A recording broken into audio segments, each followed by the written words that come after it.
Officer Gomez, welcome back to the Family IT Guy podcast. Well, thanks And for having me back. yeah, you're welcome. And I'm super excited because this is part two. In part one, we talked about fourth and fifth graders are already sending nude photos to each other over their smartphones and tablets and Chromebooks and all the things. You mentioned something that really stuck in my mind, which is that 100% of teenage boys will fall victim to sextortion. Oftentimes, maybe more than once. That like 100%, like every single boy with access to the internet is going to get somehow involved in this type of scam. Yeah, they will get propositioned for sure. Not every single one of them. Some of them are too embarrassed about their bodies, but most of them are going to fall for that. Yeah, like they'll have it coming their way. Yes, absolutely. And yeah, which I mean, so got to be prepared. You mentioned we've had 18 boys in the U.S. take their own lives over the past 2 years because of sextortion. You mentioned that predators are not the obese, ugly guy that still lives in his mom's basement, that sometimes it's the cute guy that works at Abercrombie that's 17 or is the football star or is 40 or is 60 or is a woman or is a man. Like the demographics of the predators is varied. And then you mentioned also that it's a new thing, like sextortion has become so common, and like kids sharing their own nudity on the internet has become so common that when it happens to a kid, some of them are like, oh, it's okay. By lunchtime, it'll be somebody else and they'll be on to the next one. So that's some of the stuff that stood out to me from part one. And so I'm very excited and interested to continue the conversation. And so I'll kick it off with, let me look at my notes here. Okay. One of the things that I've read about you and studied about you is that you talk about that kids should probably be at least age 16 before they get a smartphone. Is that correct? And if so, like, what are your thoughts on that? Yes, absolutely. So at the school, I talk to kids all the time. And what I see is, some parents wait till they're 5 or 6 before they give them a cell phone. Some people wait till they're 13. Some people wait till they're 16. Some till 18. And, I'm going to support parents no matter what. I'm going to be on your team because I want to help you be the best you can, no matter what you choose to do. But what I see at the school is kids that come to school and they have whatever hobby or activities, play ukulele, sports, biking, friends, whatever it is. As soon as the parents give them a cell phone, all the activities go to the background. Everything becomes about that phone. So they're no longer going to play guitar. They're no longer going to want to do sports. Their main goal in life is going to be their addiction, which is the cell phone. And I watch kids every day give up everything. And that's the definition of addiction, giving up everything for one thing. Mm-hmm. Right. And it used to be, before cell phones, it was drugs or it was something crazy that would take to get you out of your activity. But nowadays, it's cell phones. And when you give your kid a cell phone, their brain changes. They get addicted by design, right? There's millions of dollars being put into addicting kids. And I watch it happen right in front of my eyes where kids get addicted to their cell phones and nothing else matters. They will do anything to feed that habit. Now, it gets worse than that at the school. Let's say a parent takes a cell phone. Well, at the school, they can get burner cell phones. We call them burner cell phones, even though they're not. They're just borrowed cell phones, whatever they are. Yeah. But I've seen kids lie, cheat, steal, offer themselves for sex to get time on a cell phone. Oh, no. Right? That is how bad it is. Well, wow. I mean, and talk about, to map back, like you said, like the addiction thing, like that is, textbook severe. That has me thinking of the stuff you hear about people that are addicted to meth and addicted to crack and addicted to these things, which I don't really know a lot about those things, but I hear about that where you see it in the movies where it's like they're willing to give their bodies, they're willing to give their, like the rest of their life shuts down. And so that you're seeing similar activities amongst kids that's triggered by, here's a device that's that's literally designed to addict you. Here you go. Good luck. Like you're seeing the same Yes, effect. absolutely, right? And every kid's going to be a different level of addiction, but cell phones seem to be addicting kids more than anything else. And you can't just ask them to stop. Once you give it, you can't ungive it. Okay, because that was my next question: is can this be managed? Is it a black and white scenario? Is there nuance? Have you seen things where a kid can have a smartphone, but it's configured in a certain way where it doesn't consume their life? Like, what are your thoughts on that? So the only ones I do see a little better are the safety phones. So you have Gab Wireless, Pinwheel, TrueMe, Bark phones. All of those are much better than a regular phone. They still have their problems and they still have some type of addiction, but not the type that regular phones have. Even with the best of software, kids, as soon as you addict your kid, it doesn't matter what kind of software you put on. And I tell them, look, if you have a cocaine addict and you take away their cocaine, they're going to do whatever it takes to get more cocaine. I see the same thing Yeah, with cell phones, right? And if you give your kid a monitored cell phone and they can't get around it, they're going to borrow somebody else's cell phone once they're addicted, right? So it's better not to let them get addicted at all. There are levels of addiction, and some people, just like drugs, some people are going to be more addicted than others. yeah, But you have basically companies with teams of people who are paid to addict your child. And yeah. I see, You've got software engineers literally sitting with psychologists at all the big tech companies, where the psychologist is like, "Oh, let's run studies together and help you write code that will make your users spend more time on your system." Right? absolutely. And so another thing is parents are just as addicted. I mean, I see Yeah, parents who chance can't get off their cell phones, right? But yeah, then once you have that addiction, now we come up with a rule where cell phones aren't allowed at school. And there's a bunch of schools that are going to that kind of slowly, a lot slower than I would like to see, but absolutely that should be a rule. But now what they're it doing is should.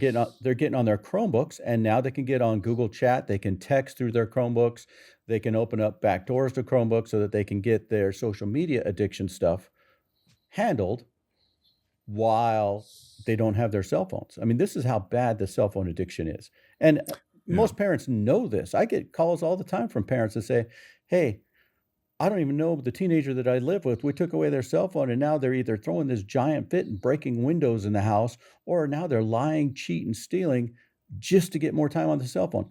They don't want to go on family vacation because there's no internet connection at the family vacation. Oh boy. They don't want to go out with friends anymore because, hey, that's going to eat into their social media addiction time. I've recently asked 10 kids, I said, "Hey, describe me your perfect weekend if you could do anything you want." Locked in my room on social media all weekend long was their answer. Almost No every one of them. way. Really? So they're outwardly like, that's what I want to be doing. And they feel like, hey, they don't want to be interrupted. They just, hey, let me go to Dutch Bros, get a coffee. Let me sit in my room and do social media all weekend long. Oh no. So it's like the chemical addiction is so strong that it's just, that is their new, they think that's their new desire. That's their best weekend. Yeah. So prior to social media being mainstream, so let's say 2012, 13 is when it started ramping up. Yeah. Before that, as I would talk to people, and I would see young people that would stay home at mom's house all day and not do anything. Those people had to be smoking marijuana. There was no ifs, ands, or buts. The normal human mind would not let you sit at home and do nothing all day. You would Yeah. get bored and do something. Yeah. Yeah. But so if I ever talk to a parent, "Hey, my kid is at home smoking or at home not doing anything all day. How do I get them to do something?" I'm like, "Are they smoking marijuana?" "Well, yeah, but it helps them relax." No, that's the only thing that's keeping them at home is they can smoke marijuana. It allows their brain to not do anything all day. Well, in the Yeah. last 5 years, I've seen that TikTok, Snapchat, Instagram allow the same thing now, right? They allow somebody to stay home all day and not do anything and not have to go crazy. You know, and something you said about the fact that all the adults, all of us, are generally speaking also addicted to these things. That's the part that I think about that a lot, and I talk to people about behavior modeling and like, what are we Like, well, I think one of our primary functions as parents is to lead by example. So what example are we setting? And just to put it out there, I like to be very as empathetic as I can and say, look, it is, first of all, if we look at ourselves as parents, it is literally normal and okay if you're addicted to your phone and to the stuff on your phone, to the social media and the algorithms that are designed to addict you. It is okay because that's what they're meant to do. And our brains were not developed to deal with this attack, right? To deal with this situation. And so, of course, 5 billion of us have fallen victim to this effect. And so I really like to start there with people, because if we set that as the baseline, okay, let's look at ourselves, let's look inwards and try to take out the shame and the guilt of like, but what if, an automatic defensive mechanism of not trying to take it personally, but like, oh, but I don't want to reflect on my own addiction. I like to tell people like, it's okay. It's okay. If you're addicted right now, it's okay. It's normal. It's expected. It's if your screen time on your phone tells you that you spent 6 hours on your phone yesterday, that's normal. And the reason why it's okay, and it's almost a good thing, is because if we sit down and we recognize it and we say, just like in, Alcoholics Anonymous, right? Like they go around the group and my name is Ben and I'm addicted to this. And my name is Ben and I'm addicted to my smartphone. I'm addicted to my Instagram. Once you recognize it, then it allows this opportunity for positive change. So that if you spent 6 hours yesterday, you can say, well, you know what? Let me try to spend 5.5 today. And then next week do 5. What are your thoughts on that? What do you think about that whole concept? Yeah, so realizing is number one, right? And so I always tell people when we have kids in our house and when we don't have kids in our house, we try and go by the 2-hour social media rule. Hey, 2 hours a day, that's going to be our set. I think of it, like calories, however many calories you think you're going to take in a day. Hey, take those in. Sometimes you're going to go and splurge and do something else, but Yeah. hey, this is the general consensus. Let's do a 2-hour, and we try and set the example like that. Have our kids do the same thing. Anybody that comes to our house, we try and do 2 hours a day. Okay. And for kids, that's almost they feel like you're starving them at that point. Like only 2 hours. First of all, I really recognize right there the reality. So you're really dealing in reality. You're dealing in gray areas. You're dealing in like, look, cold turkey isn't realistic. And so we're going to just try to have a rational number. Is that the idea?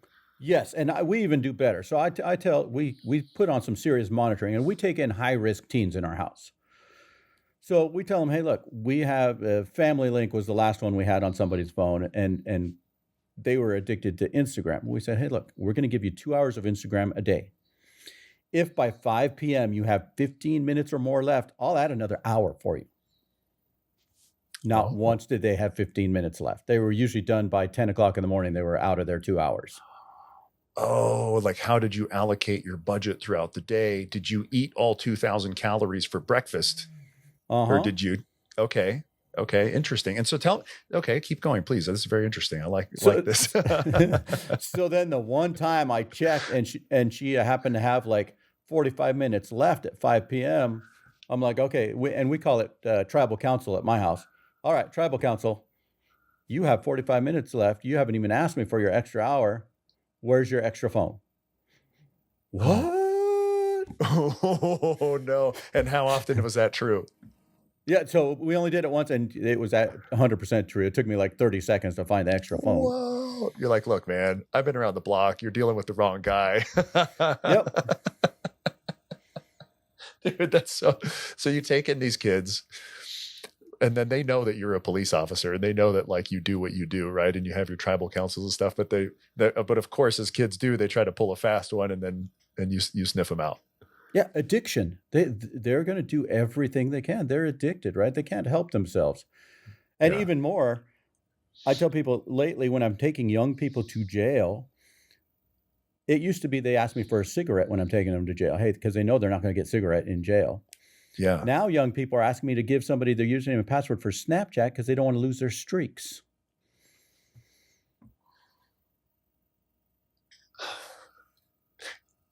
There's so much there. That's a lot going on, and I've probably had 6 young people ask me, "Hey, will you give my username and password to my best friend or whatever?" And I'm like, "Sure," and I never do. You go to jail, you're losing your streaks in the Whoa. Gomez world.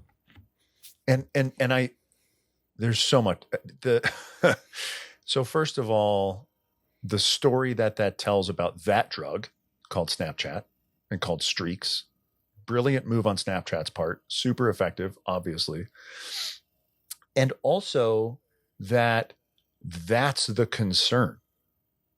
I'm Yep. going to jail and I'm going to lose my streak. I'm not losing my potential for a good life. I'm not losing the ability to be around my family.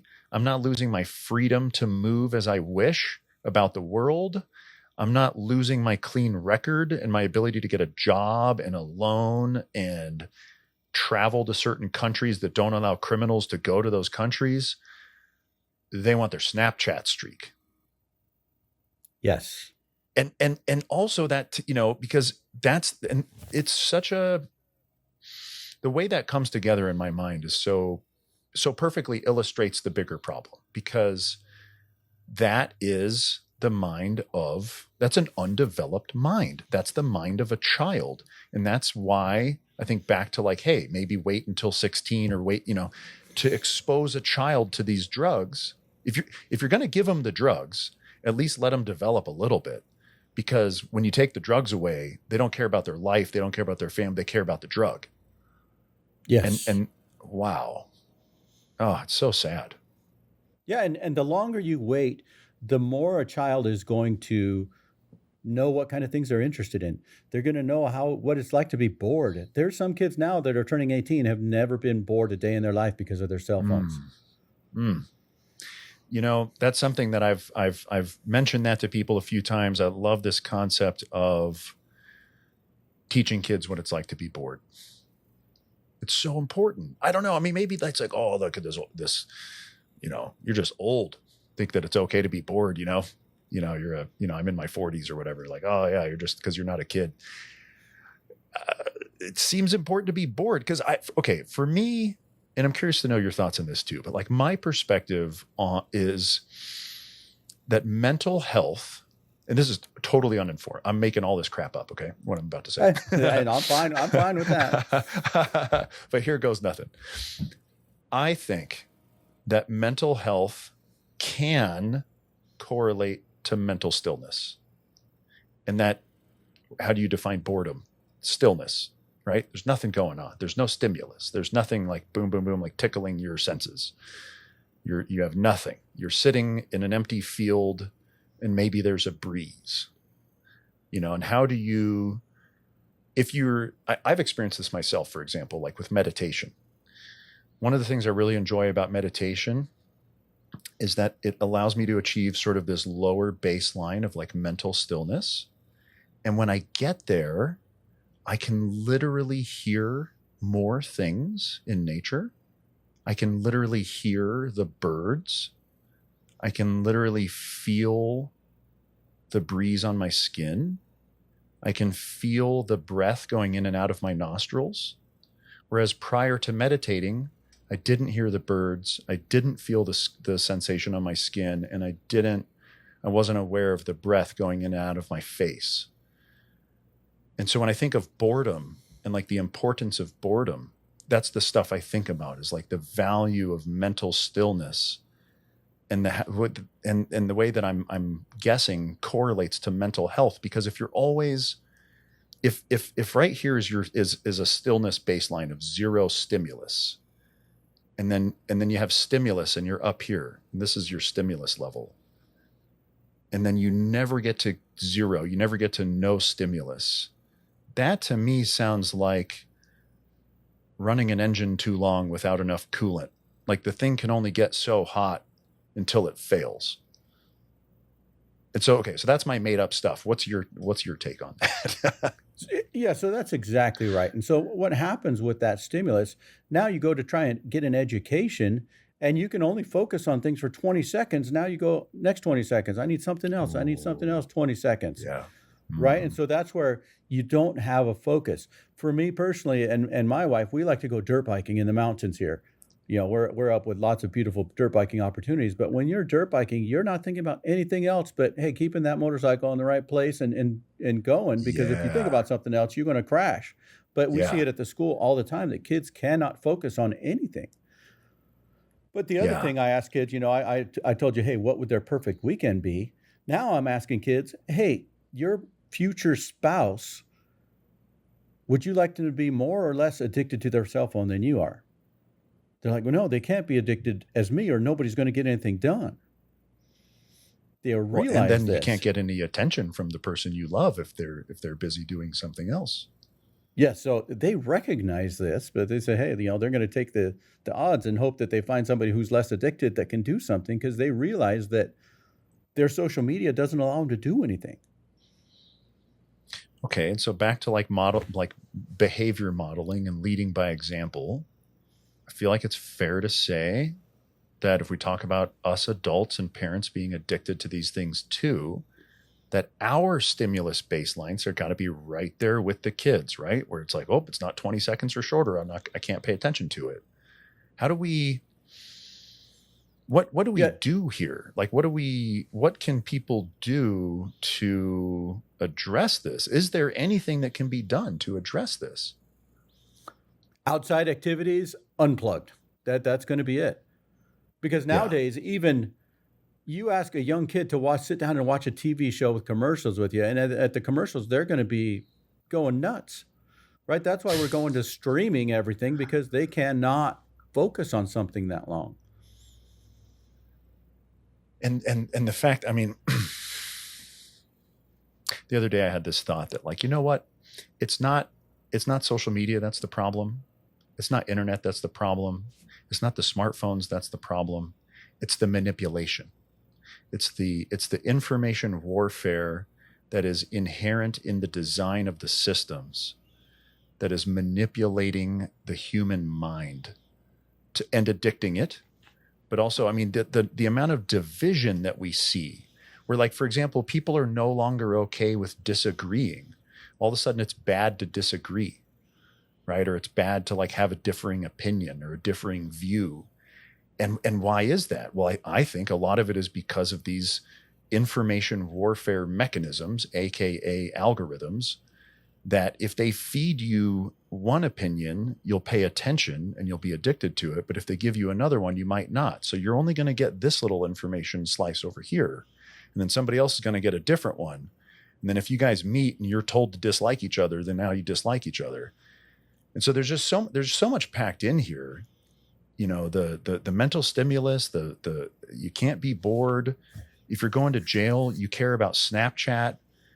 You recognize that your future relationships wouldn't be healthy, but so yes, okay, so unplug, go outside. Like nowadays, there's this touch grass.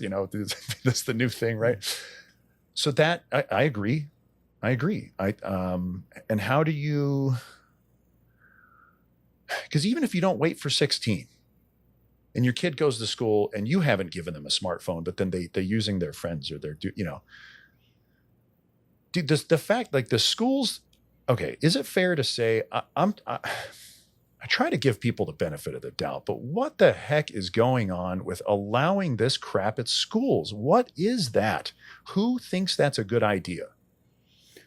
Nobody thinks it's a good idea. But the problem is the adults at the school are just as addicted. And so it's normal for them. And so therefore, like, oh, well, we're going to be okay. Here's the thing I hear all the time. I just put out a video the other day on my TikTok channel, and half the comments I was saying like social media is dangerous for kids. People say, well, I mean, if we take away the social media, we're starving them. How are they going to learn? And how are they going to know? And they have to this and this, like as if it's like a necessary thing. Is that the mentality of the administrators, or is it a different angle? It's not the mentality of the administrators. And the administrators, the teachers, this has been forced on them. They didn't get an option. And I don't Right. know Because who did the forcing. Okay, I got you. Okay, yeah. Yeah, I don't know who did the forcing, but now we're to a point where if you have a teacher who's totally tech free, the kids in her class, they can't teach hardly because kids don't know how to have that instruction time. They Yeah. can't settle down and give attention for 20 minutes that's required to have a good instructional lesson. They're expecting all the stimulus and grandeur. And here's a Mm. teacher on the blackboard, and it makes it super tough, which is why I tell people it's hard for any adult to go in and talk to kids for 45 minutes, right? I Yeah. have some super stories that I use to keep their attention for a little while. Oh, yeah. But somebody asked if I had a second class I could teach the kids. No, I don't. That's all I have. But now at Right. the That's all the school tricks in the book. at the school level though, we have to change our education system because kids are addicted to tech. Teachers are addicted to tech. It's so bad now. Now we have teachers that'll go in and give a Google packet, then they'll go shop Amazon the whole time.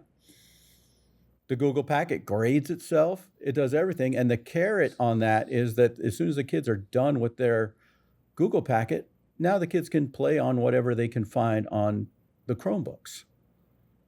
Dude, that's what happened. So my son's going into 5th grade. Last year in 4th grade, he comes home and starts telling me that whenever they're done, so first of all, they have Chromebooks. Okay, sure. Like that's normal now, but it still blows my mind.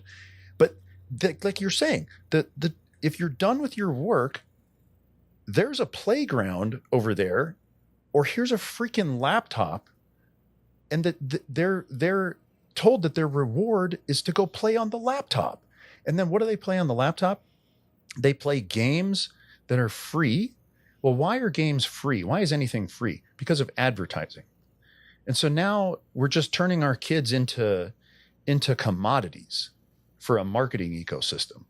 Like this, and I get it that like that it's not common to know, right? I get it that educators are more overwhelmed than they've ever been, less funded than they've ever been, more stretched thin, less dollars per student, less teachers per student. So I see all the angles, and I don't know what to do other than just be upset. Okay. So here, I'll tell you a little story. I'm up in Idaho City where we have lots of woods.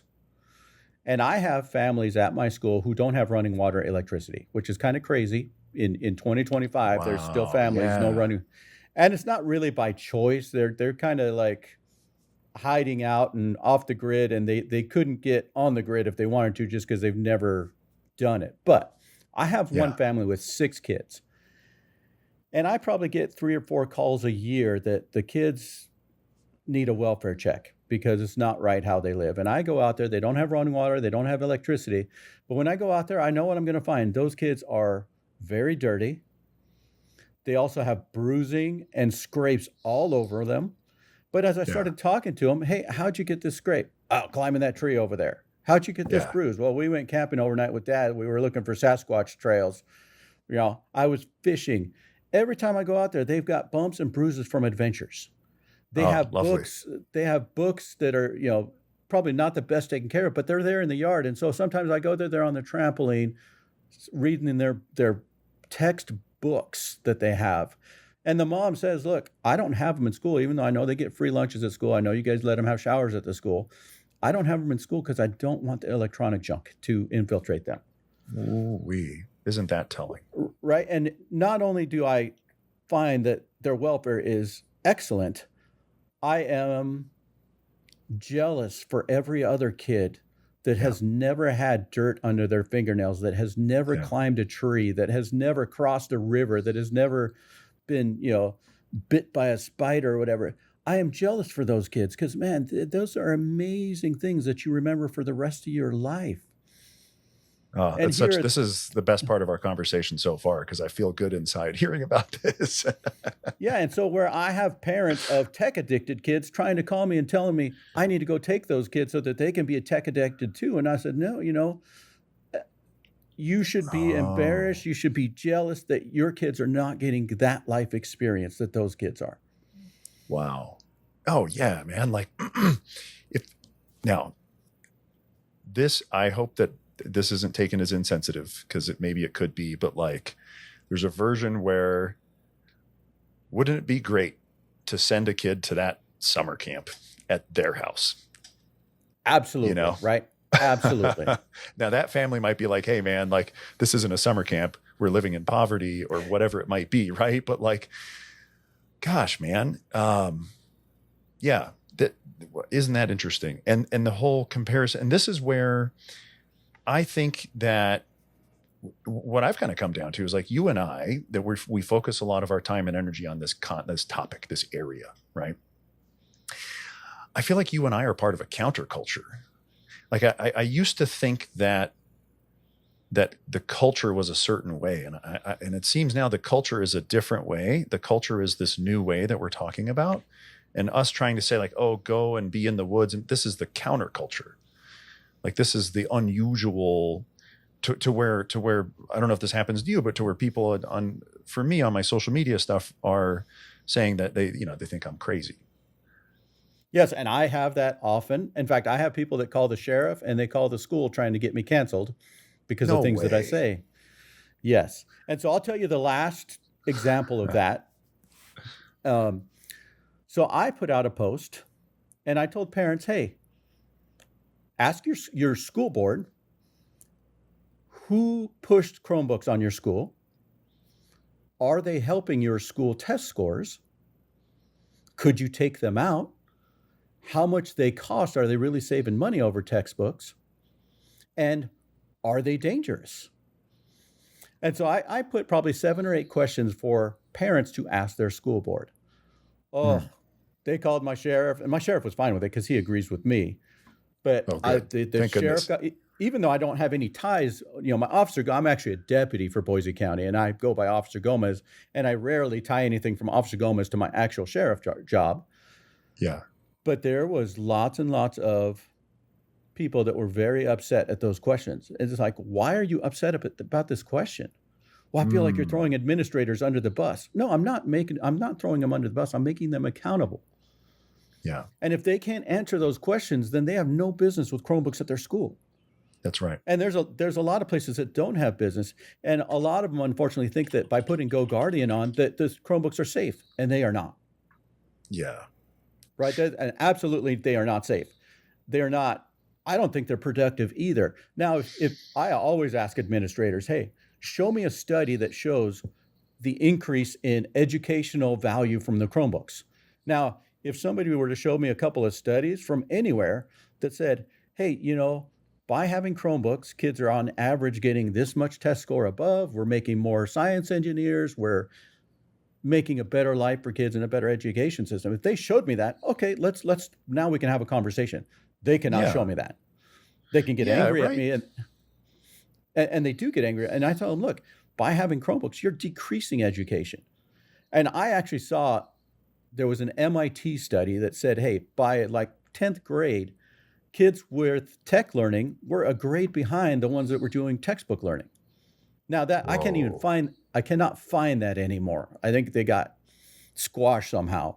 But I looked at, like, if you type in a search right now and said, hey, is Chromebook learning good for kids, right? What are we giving them? And there's nothing. Somebody who should be doing the math is not doing the math. Yeah. Well, I'll tell you what, I just had a conversation with this guy called Steve Underwood. That's going to be one of the episodes on this podcast coming out soon.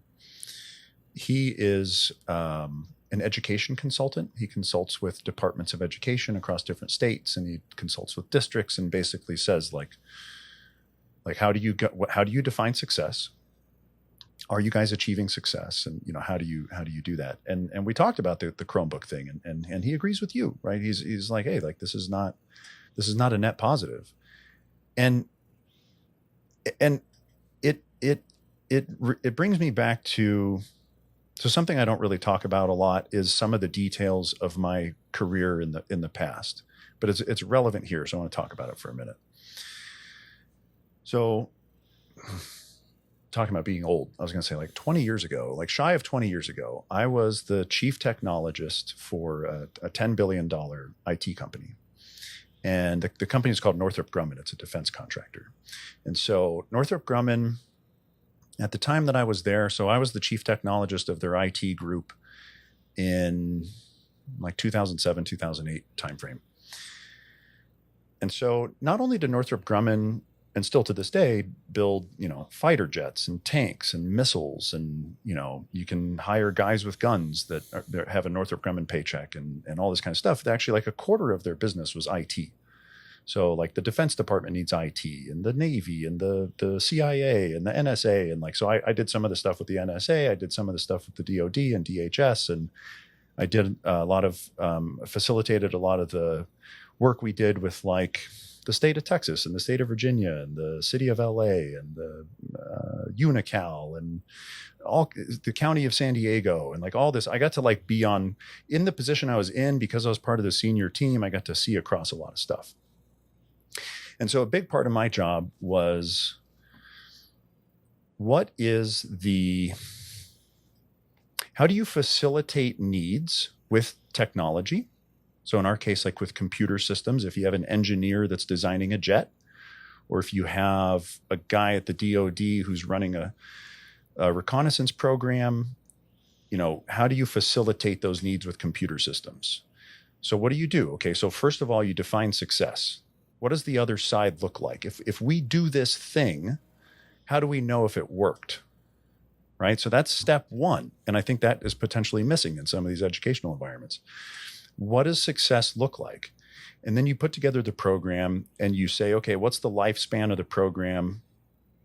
And just to make a very long story short, computer systems, a lot of people look at like, what's the acquisition cost of a piece of technology? So how much do the Chromebooks cost to buy, right? Well, I can tell you from experience that is a drop in the bucket compared to how much they cost to maintain and to operate. And that's when adults are using them, not kids who are trying to light them on fire and all the stuff we talked about in part one of our conversation. So you have this financial cost. And then are they facilitating the desired outcomes?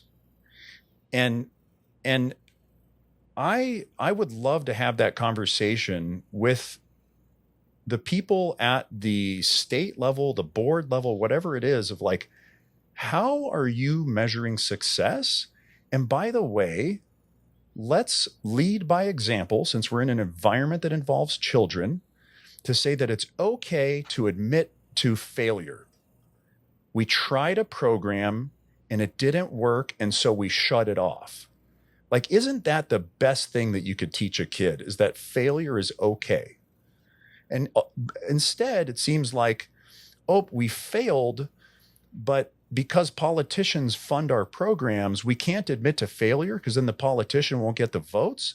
And so instead, we're just going to double down. That's my perspective. Is that fair? Is that a fair perspective? Yeah, double down, triple down, everything. But man, it's hard to find who's in charge here, who's deciding this stuff. I feel like there should be somebody somewhere doing some math on this for everybody. Yeah. Department of Education somewhere should be doing this.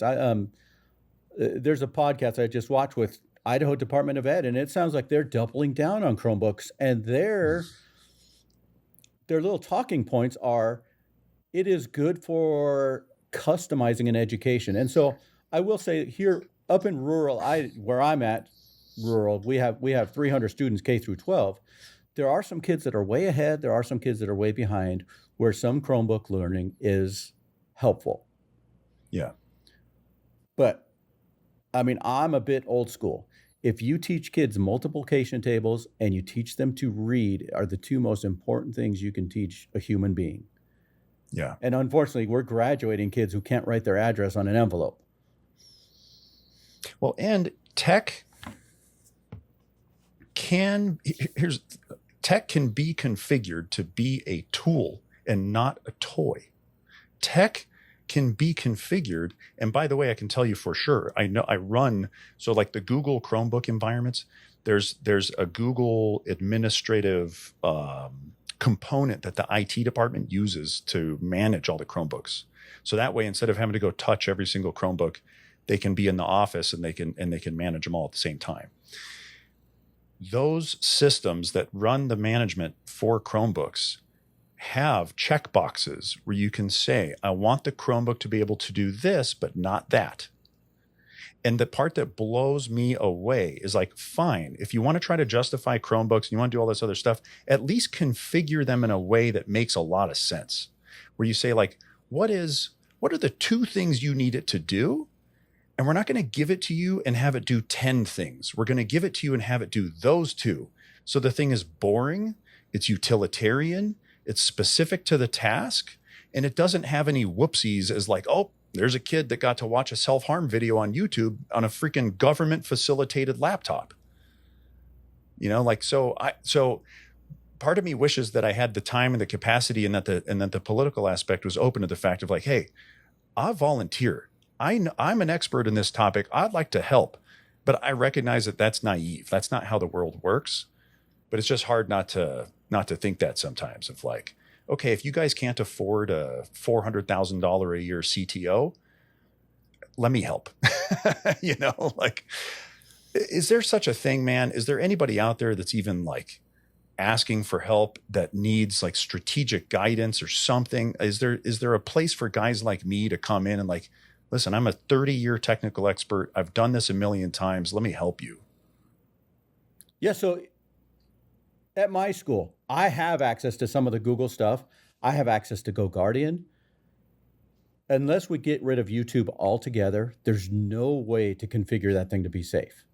And why not? Why don't they why don't they just block youtube.com?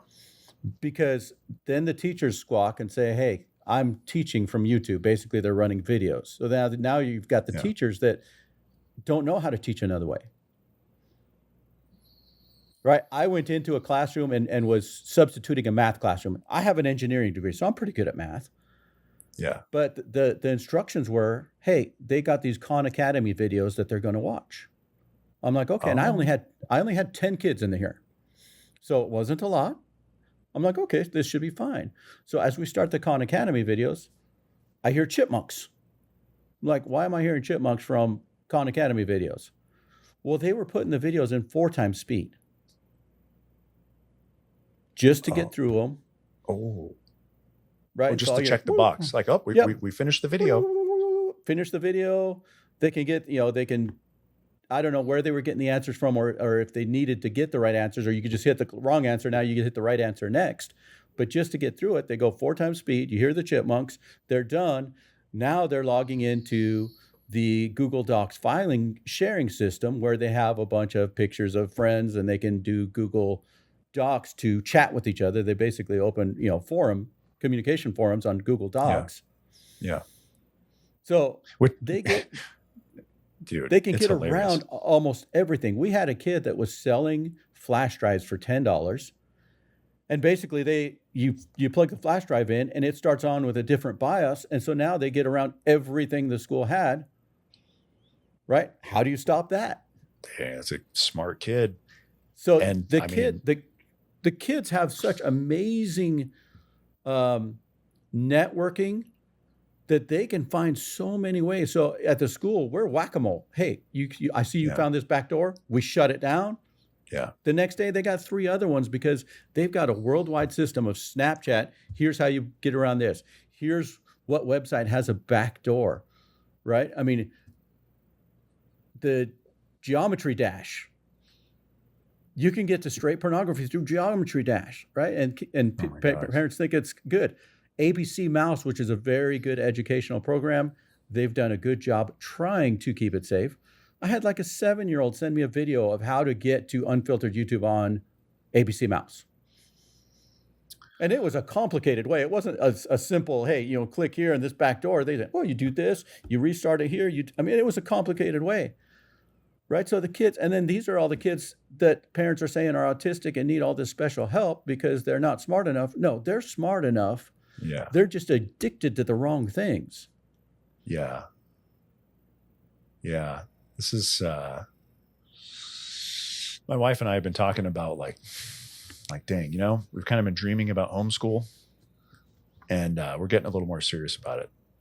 So there are some schools with no tech as well, right? So in the 90s, the best schools had the best tech. Hey, we have these IBM mainframes. Oh, yeah. You come to our school, we got this, right? We're the best of the best. And probably they were. Nowadays, there's some schools in Boise that have no tech. And I'm telling you, those are Oh, going to be the best schools there are. I have a kid in my life, just to, try to maximize privacy kind of a thing. A kid that I know that goes to one of those schools, and it's freaking awesome, man. Like they're coming home dirtier and scratched, and they're playing, and there's like actually learning.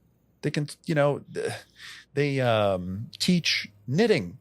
Like the kids are knitting. So now in the back of the car, instead of YouTube, it's knitting. It's the most beautiful thing, relatively speaking. It's fantastic. I struggle a lot nowadays. I really struggle with like trying to find the path to maximum optimism. Like, here's my grand thing in my head of all the conversations that you and I are having here and in part one, and the conversations I have with other people, is how do you set kids up for success? That's the grand scheme for me. That's what all this stuff is about. How do we set them up for success? How do we not set them up for failure?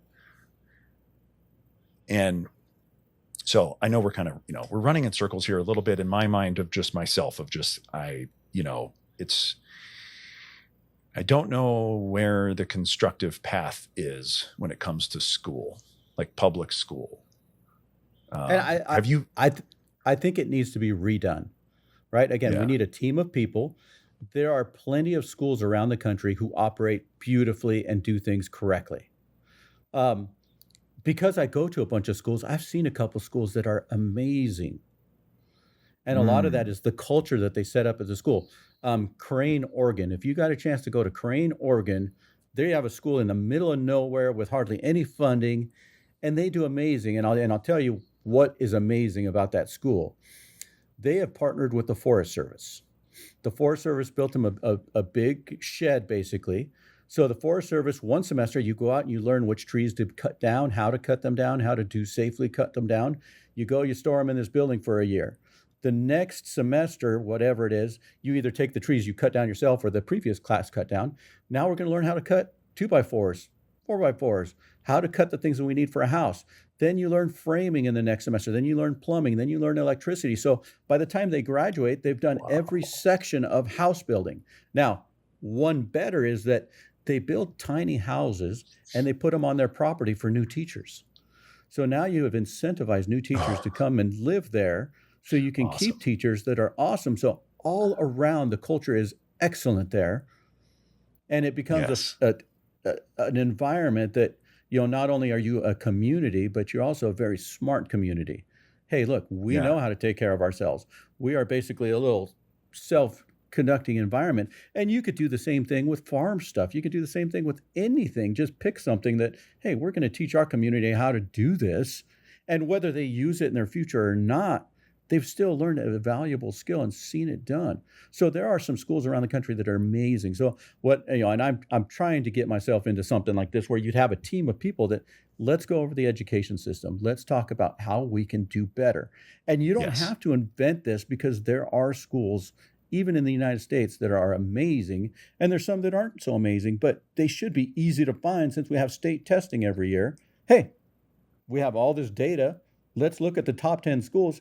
Now let's send a couple of teams out there. What are these schools doing that everybody else is not doing? The Yeah, man. answers are Absolutely. the answers are there, and then we start filtering it out, right? We say, hey, let's go put this. The second thing that happens is parents are a big problem at the schools. Parents, want so much individualism that it's hard for schools to teach stuff anymore. They Yeah. also want to come in and cause these huge ruckuses. They come in and they think because they're emotional, they're right. And it's like, no, this is not correct. Just because you're Yeah. emotional, you're just showing your kid how to badly handle situations. Like Right. you said earlier, on social media, these people come in and if they disagree with you, they think you're the devil and try to cancel you. Yeah. Whereas I have people that disagree with me on my Facebook page, and I use it as an opportunity every time. It's like, hey, thanks for disagreeing with me. It would be so weird if everybody thought exactly like me. Yeah, dude. Oh, man. I knew I liked you. I love that, man. That's the best. Right? I think that's great. So then let's have a discussion. And good, bad, or otherwise, I'm still going to appreciate you as a human being. I'm still going to Yeah. appreciate that you came onto my page and you took the time to articulate a disagreement. Yeah. Let's talk about it. And, at the end, even if I come your way just a little bit, you come my way just a little bit, we're fine with that. Even if we go completely opposite, I don't care. I'm having a human interaction with you. And I don't want everybody to think like me. Yeah, right. That'd be boring. Talk about being bored. That'd be boring. That'd be lame. Like I want to have differences. I want to learn. I want to find out where I am wrong, and then I want to learn, and then I want to get better. Yes. That's just me. I mean, and man, the Forest Service thing. Okay, so here's what that makes me think of is the meta level. Even though Meta is the name of the company that facilitates, but the actual meta level of education, when you're talking about the Forest Service partnership, what that tells me is we could talk all day. Oh, should kids learn how to cut wood and build a house? Who cares? What kids should learn how to do is solve problems, apply critical thinking, plan for things far in advance, years in advance. Well, if I cut this thing wrong this year, next year, my building project's going to be difficult. But if I cut it right and I set myself up, the process, like that is the thing, man. Like that, for me, that's where it's at. And when I look at the Chromebooks and the computers, that's the opposite. What are we teaching them? We're teaching them how to run it at 4x speed so you can check the box. We're teaching them how to skip the good part to get to the fun part, skip the value in the education so you can get to the social circle.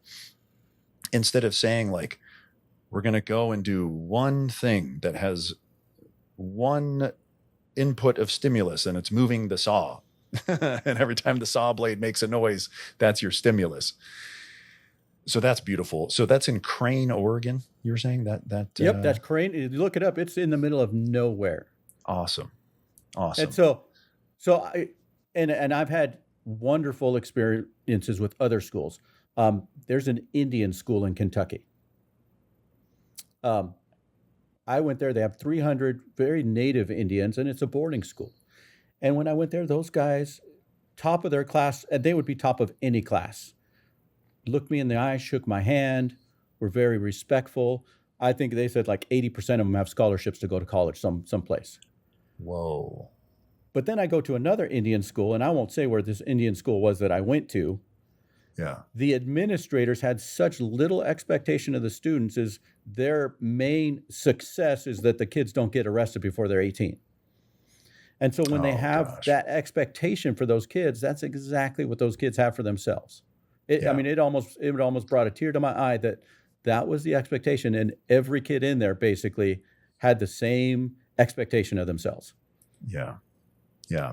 You know what that tells me is like, there's a thing in corporate environments and work environments. You should always hire people that are smarter than you, right? You should always go find people that are better at a thing than you are. Like that's the way you build a team. That's the way you propagate success. That's the way you create success. And because I think for some people, whether it's cultural or societal, or if it's just human nature, it can be embarrassing to go and bring somebody and like to try to strive up, because if you strive up, then you have to admit that you're not perfect, right? And so, but of course we're not perfect. Easier said than done, right? Lots of people talk about that. Oh, nobody's perfect, but I love that. I love the places that are engaging in striving up, not striving straight, not striving down. Not trying to stay out of jail. Like that's striving down. That's an A player trying to hire a C player. Like you've talked about with the kids and the relationships of how do you score yourself. The C player should want to hire the A player and then show the kid that it's like, it's okay not to be perfect. It's okay to be wrong. It's okay to find somebody that's better than you. And it's certainly wonderful to go learn from that person and learn from that process and make yourself better in the process. So it's very good. Okay, this is great. Like here's me getting all upset and stuff, but you're bringing some positive stories, which I really appreciate. That there people are doing it well, and that there are positive examples that we can look to, so that if there are educators and administrators and boards of directors and state departments of education that they can, there's, it's out there. If they want to go find it, they can find it. Like the examples exist. They can. We just have to share those examples more. And right now, if I share if I shared an example of how a non-tech school is better than a tech school, nobody's going to want to hear that, right? They want to hear, hey, we've spent so much money on tech. Just like when I told people, ask your school board these things. And it was funny, one of our local school boards reached out to the administrator and said, hey, what are the answers to these questions? We need to know. Oh, cool. How did that go? But or maybe we don't know because it's behind closed doors.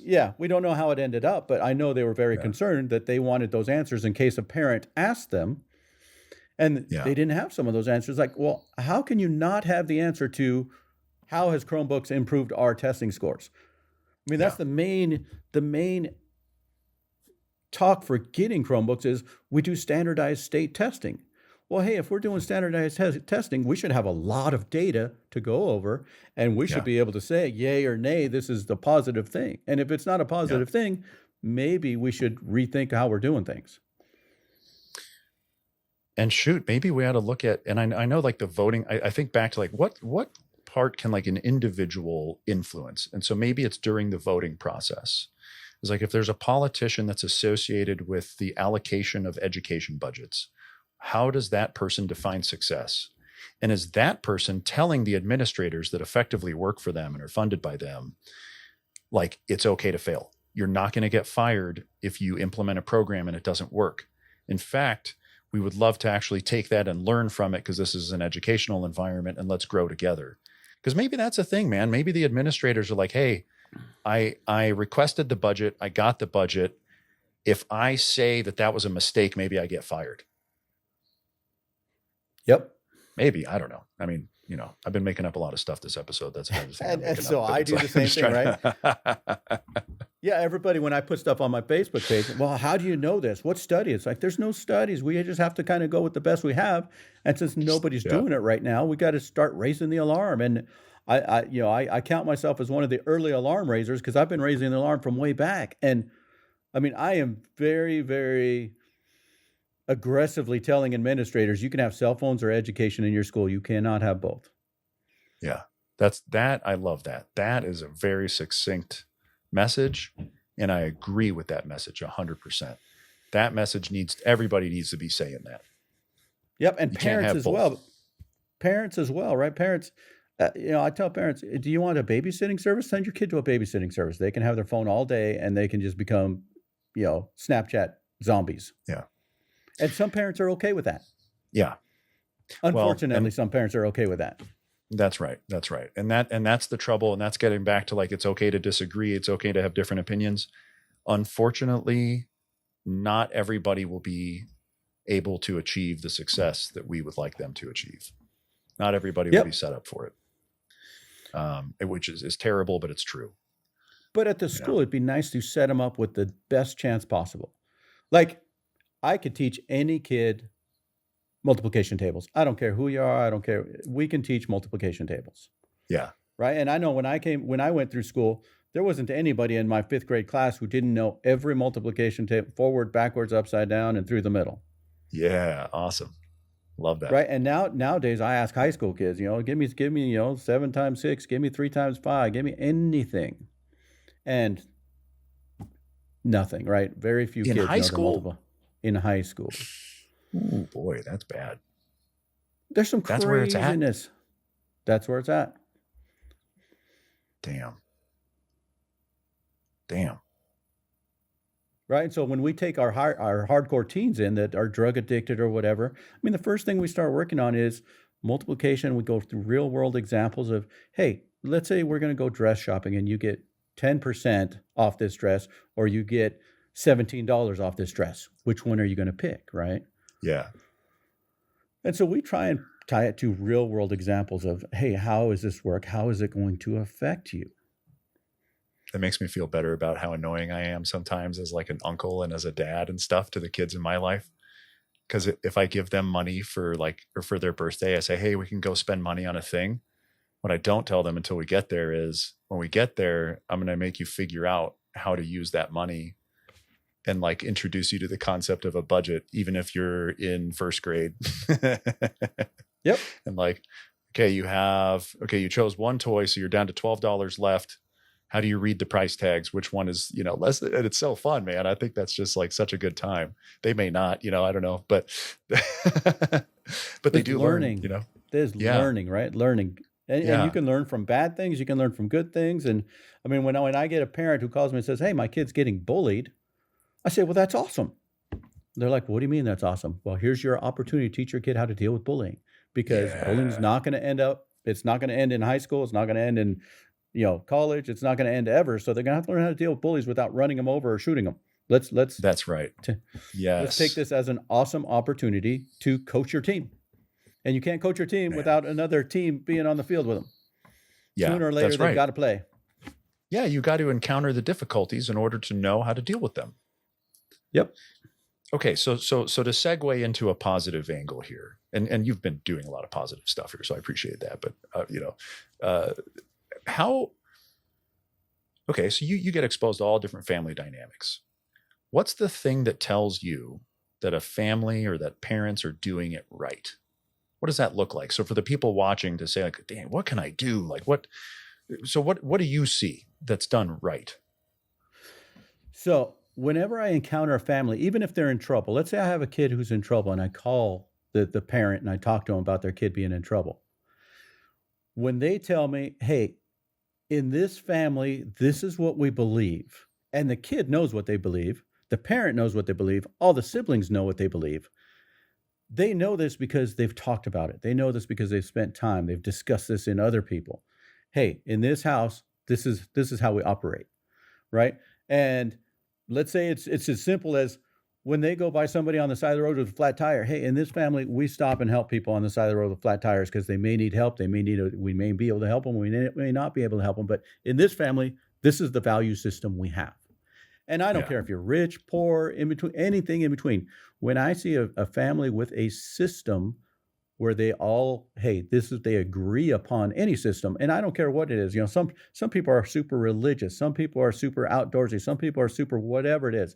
If they agree on a system and they've communicated that system with each other and they all understand it clearly, that to me is one of the biggest wins I see in a family environment.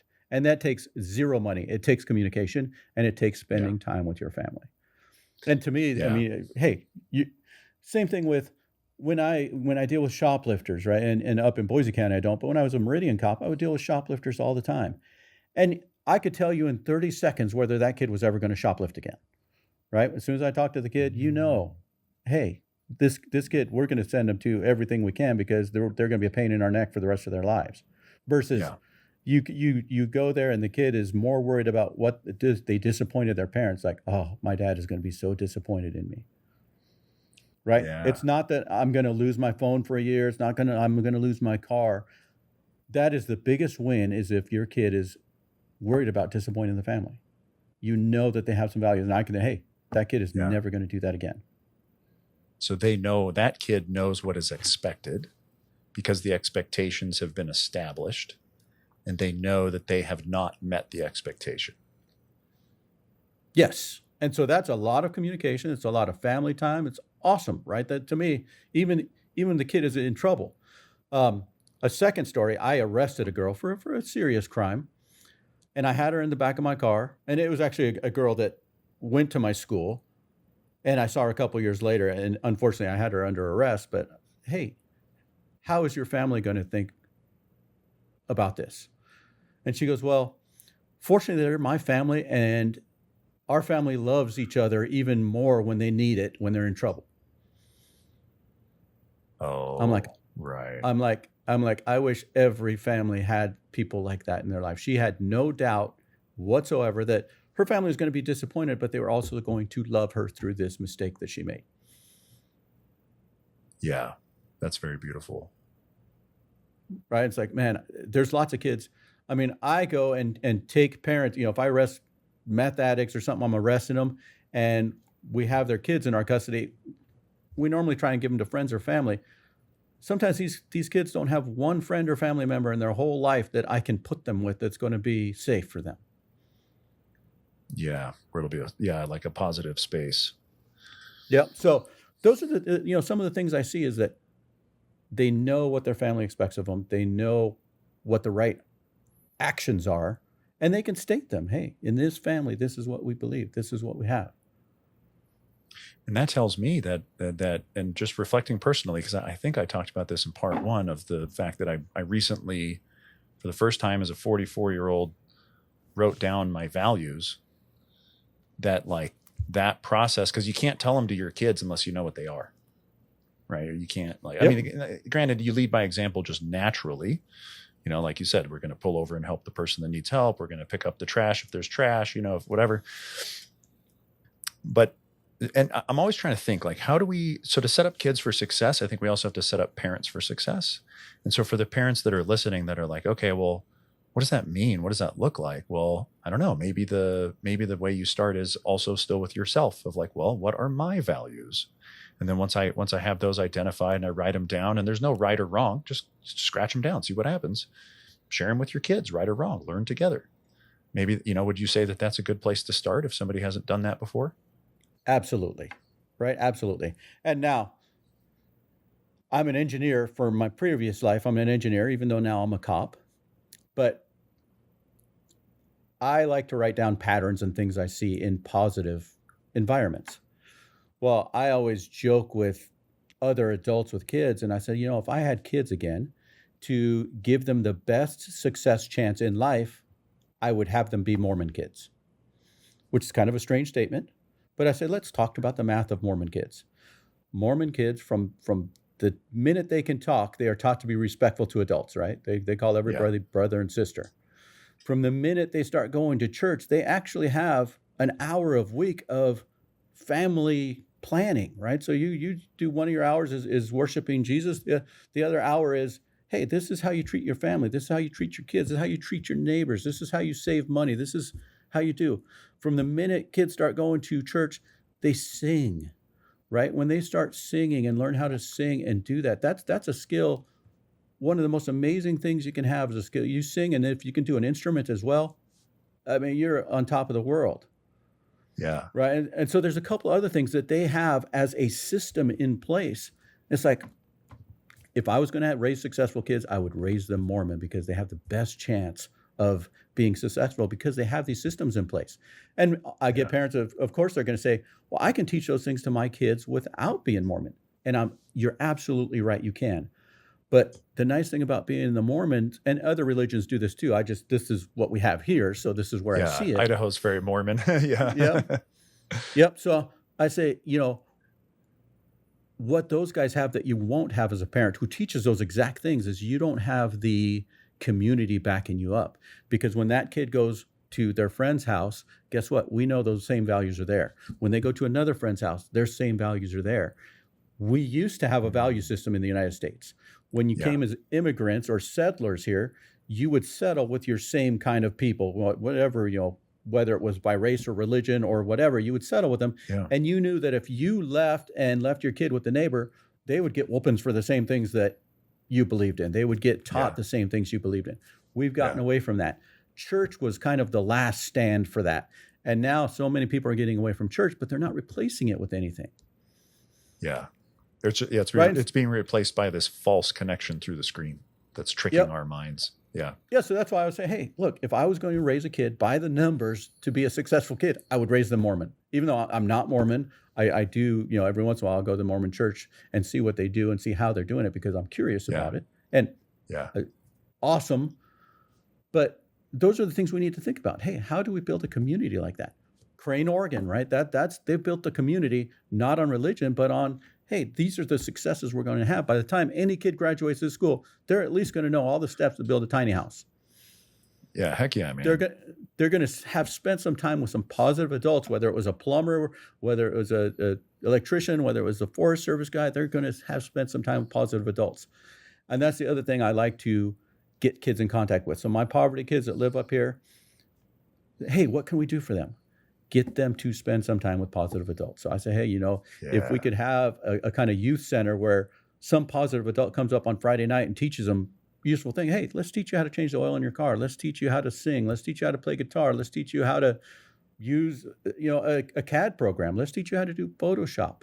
Let's teach you, Yeah. whatever things, and I see kids all the time that like to edit videos for their Instagram. I'm like, hey, why don't you take that one step further? Why don't you learn, you know, Adobe Premiere, learn something? No, not going to do it. Right. It's like, far be it from them from doing something that can get them paid.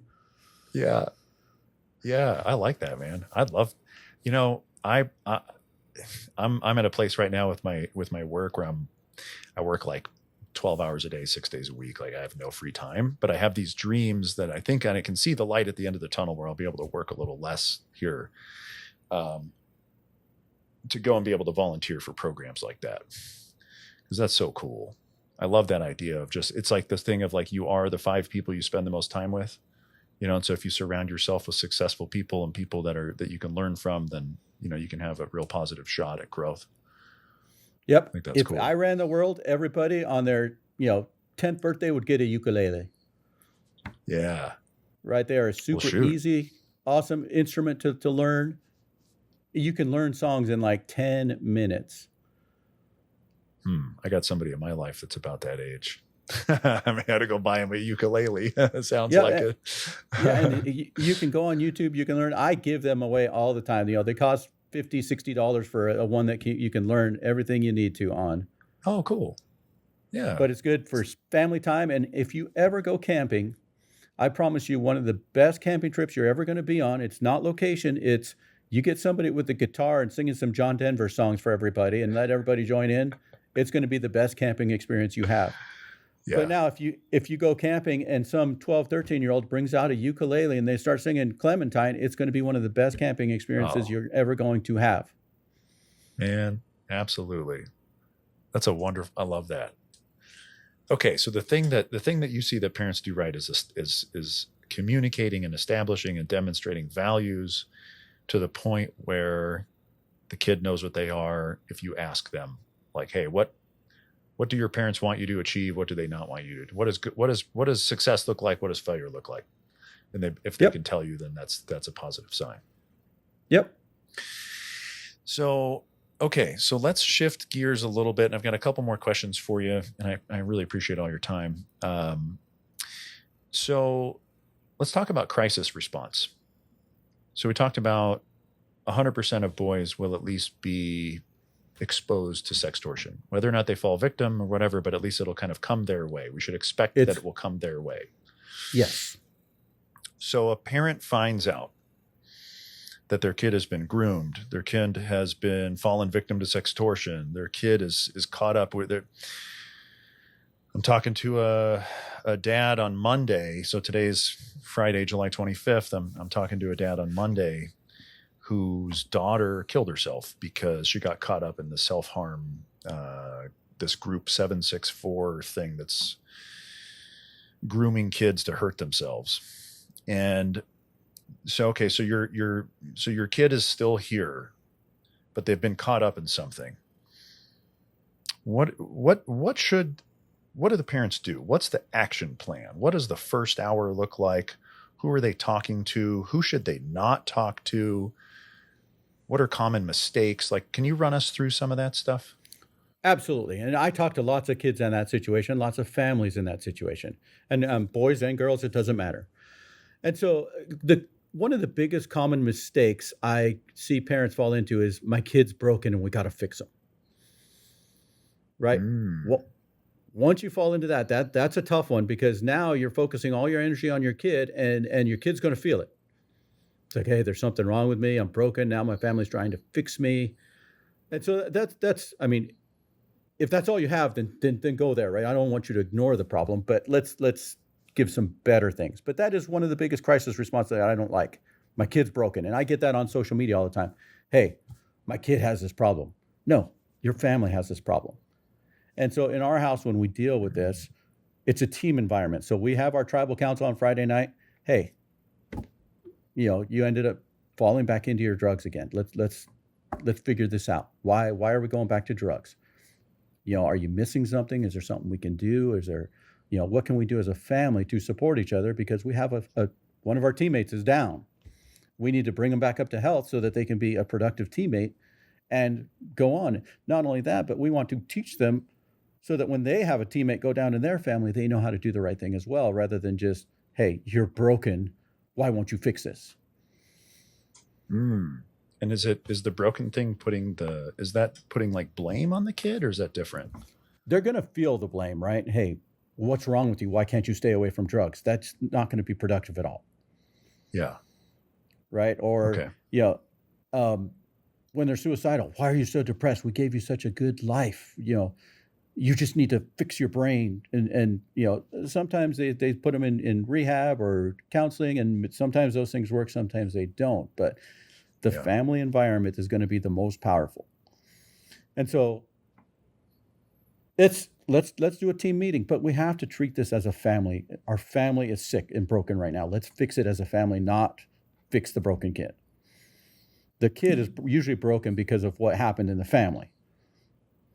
They're going to get fixed by what happened in the family too. Yeah. Okay. So my kid, so I come home from work. Like I said, today's Friday. I come home from work on Friday.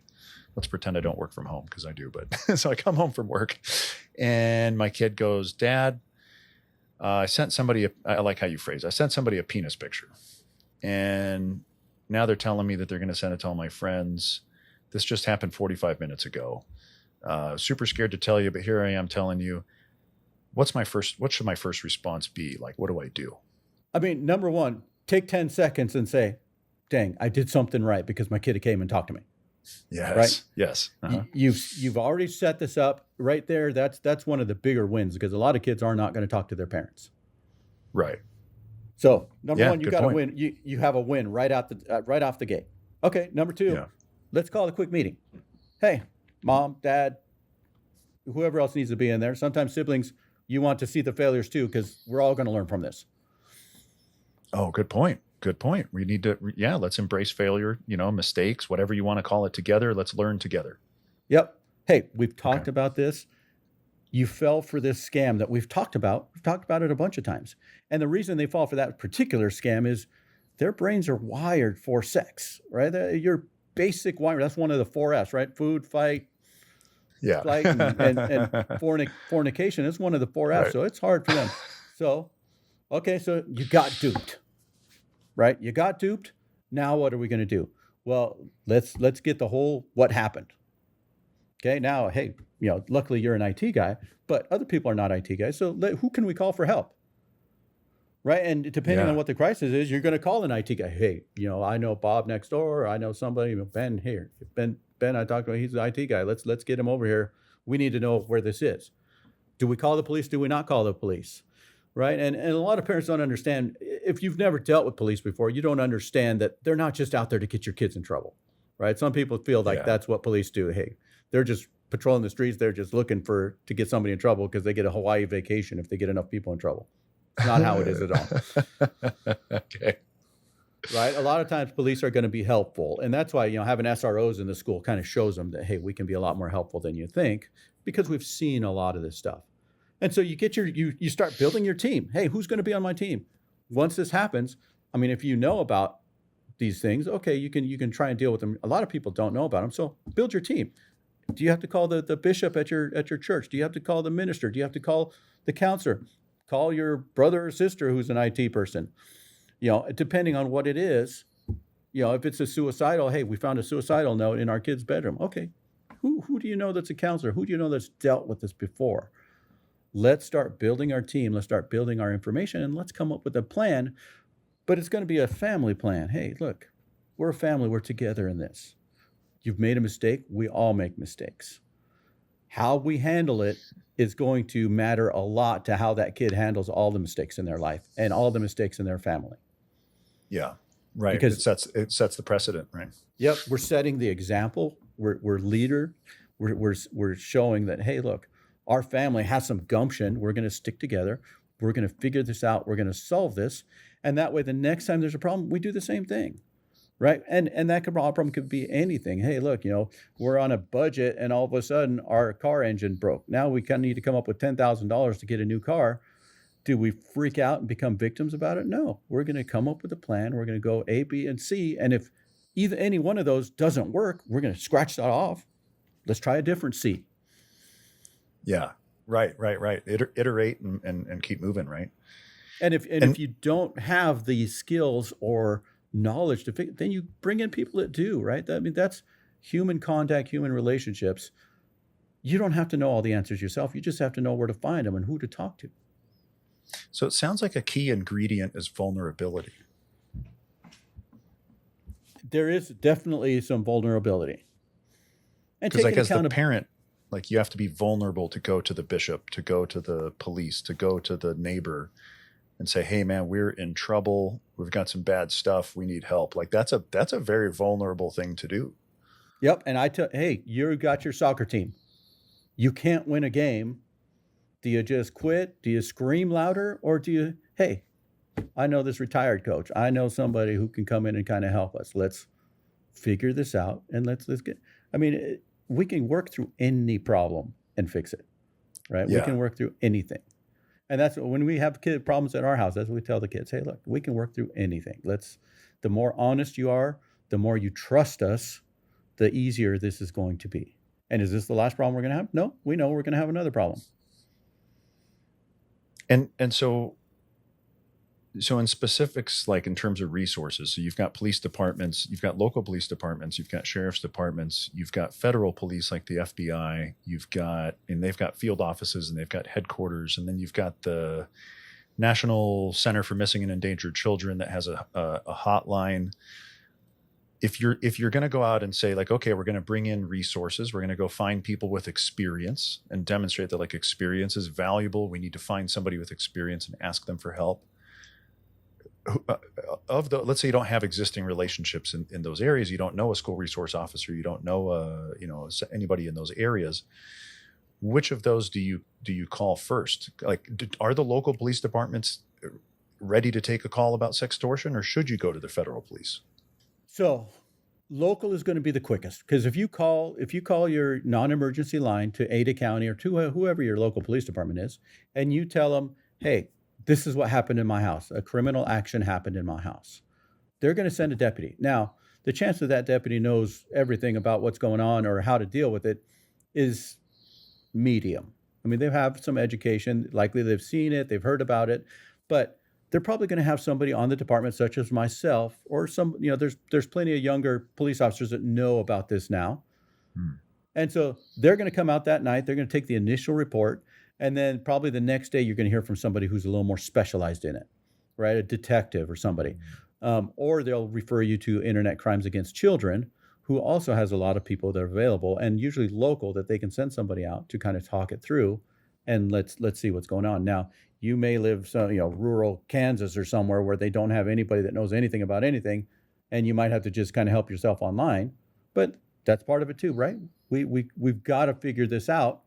And if the answer is not right here local, where do we go? How do we, what else do we try? Because even those small things are showing your kid, hey, we're not going to freak out about this, because freaking out doesn't help anything. Yeah. Yeah, that's we're going to mathematically, it makes it worse. Yeah, we're going to mathematically figure out the answer to this problem. That way, when that kid is on their own and they're 30 years old and something happens to them, they know how to do this, right? Even if the answer isn't immediate, and I know a lot of people like immediate answers, we've got to figure this out. And let's have some patience, and let's go through the steps, and let's act like we've had a problem before. Yeah, don't let shame win, right? It's like it seems like these things are all trying to prey on shame and get kids to do things because they're ashamed. And so it's an opportunity to not let shame win and to sort of guide kids through that. Yep. Yeah, and so, kind of a strange anomaly I've seen with some of these things. Some of my trailer park kids with broken homes and have been in abuse situations are smarter at not being scammed than some of my two-parent goody, healthy households, because they've seen the guys come over and abuse mom. They've seen the scams that people use to make money for their drugs. So they're a little bit street smarter sometimes, not always, but yeah. Okay. Kind of. Oh, sorry, I didn't mean to cut you off. No, go ahead. Okay, because I was going to move on to the next question. Yeah, move on to the next one. Okay. So I want to wrap this up with a couple of things. What is something that we haven't talked about, or that the collective we aren't talking about that we should be talking about?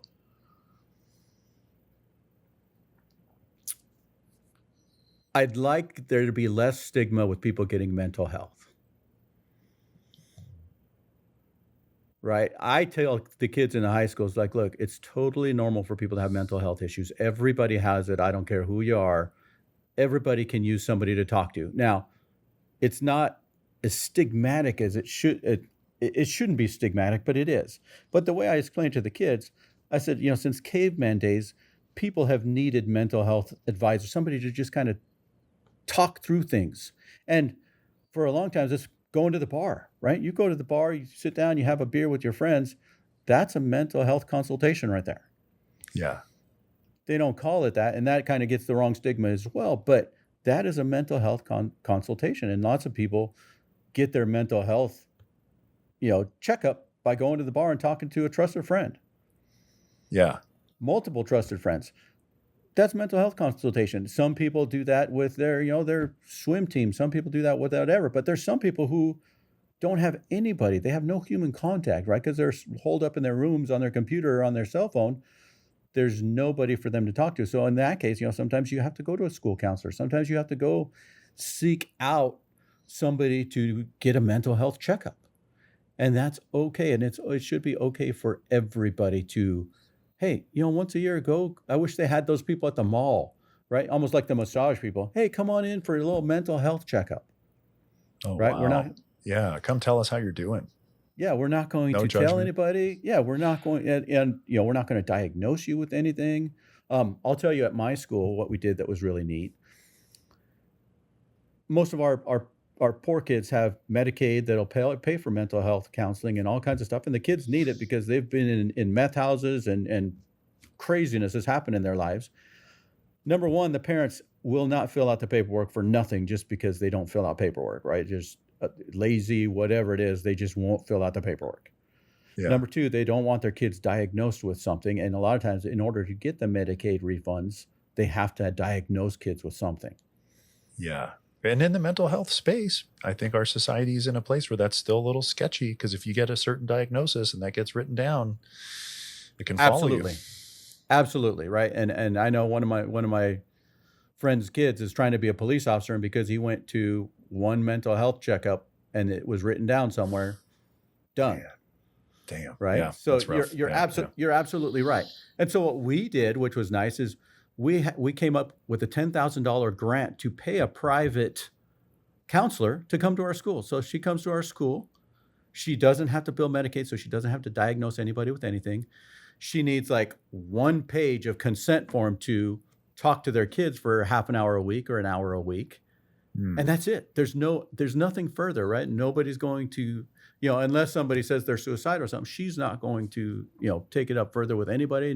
There's going to be no record. And so the kids are much more apt to go to her and get consulting. And what that does is it sets them up for the rest of their life is, hey, look, you can go talk to somebody who's going to listen to you. You can bounce ideas off of. And that sets a good precedent versus some of the other ways. So that's what we're not talking about enough that we need to talk about. And we need to normalize getting some help. Like I said, I think every mall, every airport should have hey, come on in for a minute. Let's talk about it. Yeah, it reminds me of the standard, I've never been Catholic, but I see the movies and, the Catholic thing where you go into the little booth and then there's the screen so that we're not really like looking each other in the eye and you can just, say what you got to say. Yep. Chat it up. Let's talk about it. And as a police officer, sometimes, I'll run into somebody who's depressed and really having a hard day and, hey, let's talk. Tell me what's going on. Man, right? that's great. I'll spend half an hour, 45 minutes with them, and at least we got them through that day. But then I give them options. Hey, look, you need to go get some mental health check. And sometimes they go and they get the wrong mental health check. And I tell parents, look, you take your kids to mental health check, counselors or whatever. Sometimes you have to try a couple because everybody is so different that you might get lined up with somebody who is very good, but they're not good with you. Right? You need somebody with less aggressive, more ears, less ears, whatever it is. Everybody's different. So you got to kind of, hey, shop around, look and see what's going to help you. Sometimes it's just the freebie guy at the bar that's doing this. Or, you go to the free lunch at the, senior citizen center and there's somebody there that you could get along with. But mental health should be talked about a lot more. on the mental health thing, how does somebody, if somebody's listening to this and they're like, I don't really know anything about mental health and it is kind of embarrassing, and how do I know if I need to get help with mental health? What signs can I look for that tell me that I should ask for help? Well, number one, I'm going to just say everybody needs mental health.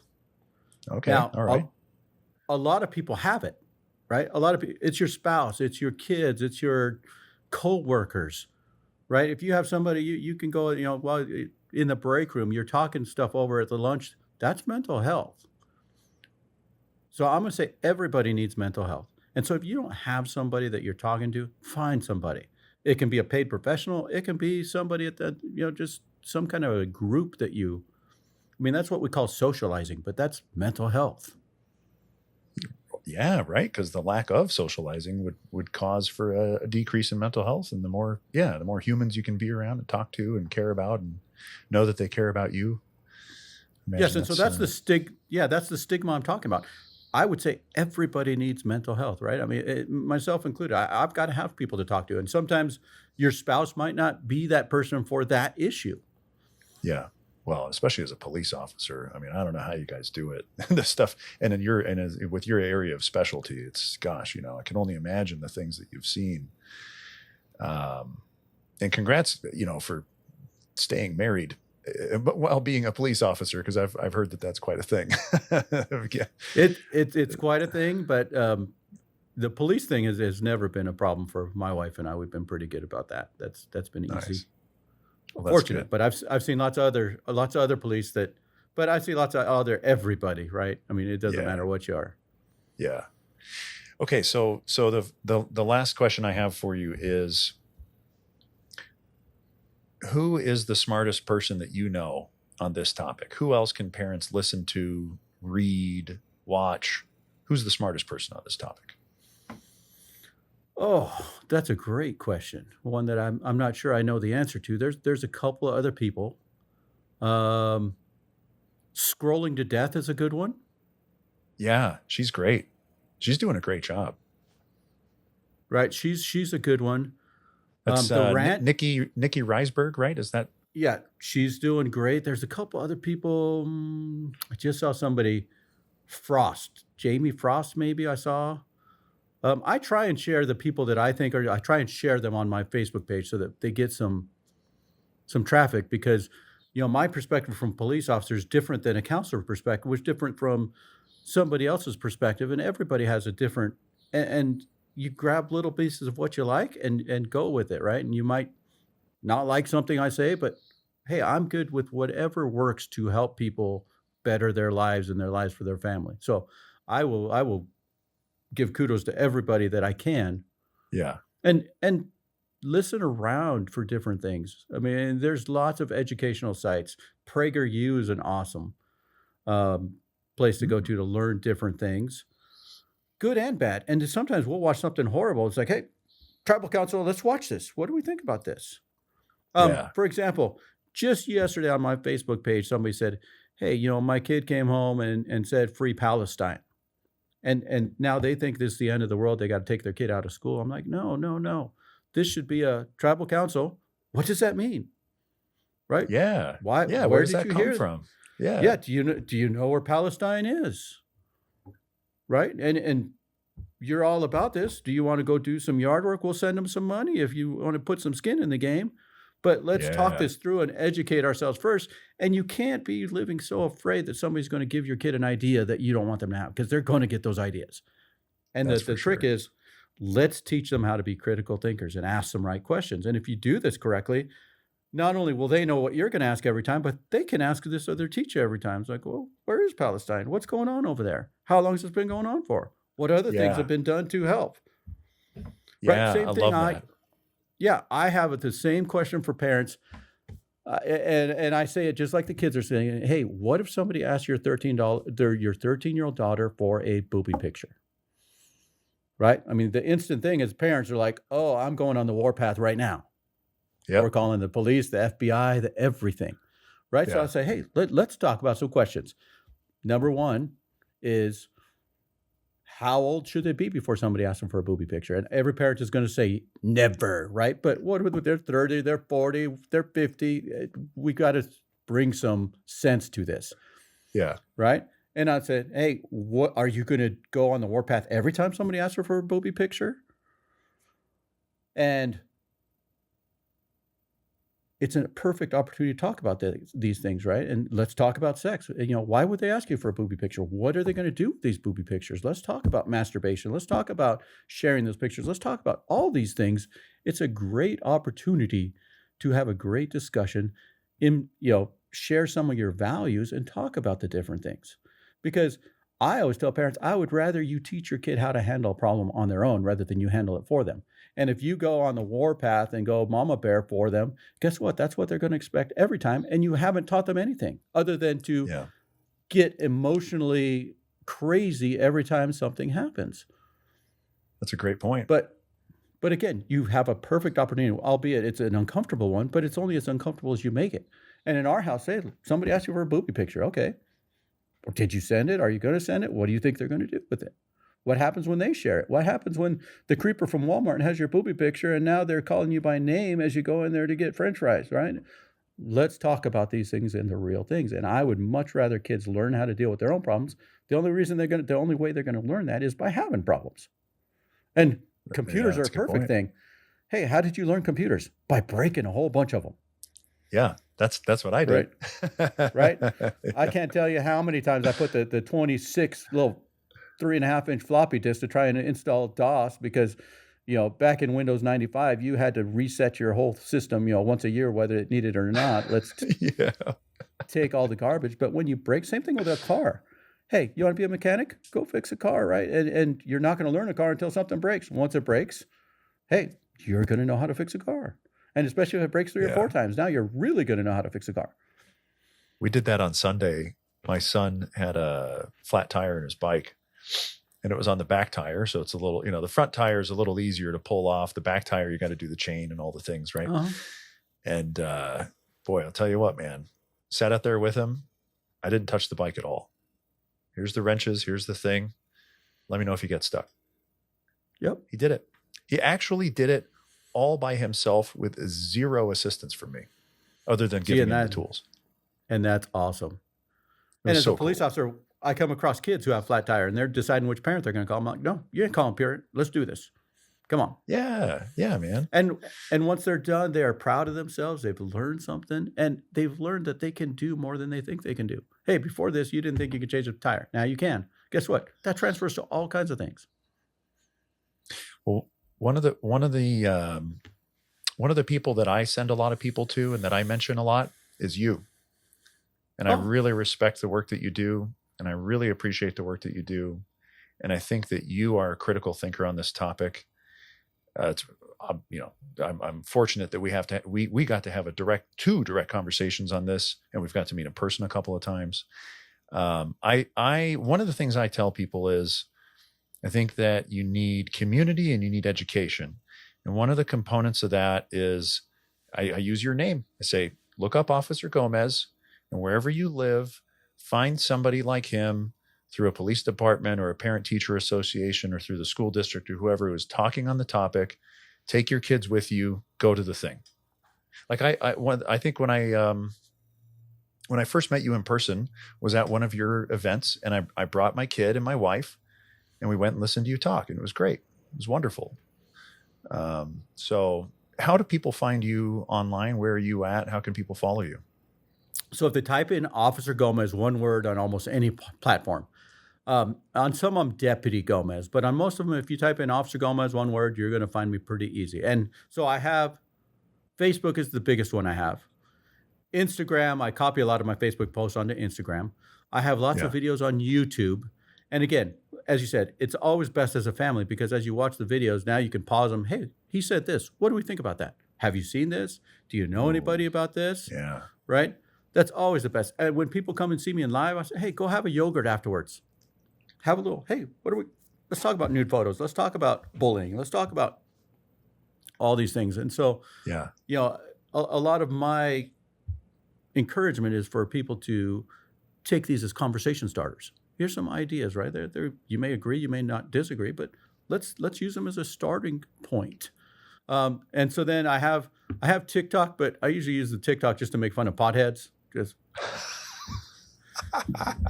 I need to look you up on TikTok to see how you do that.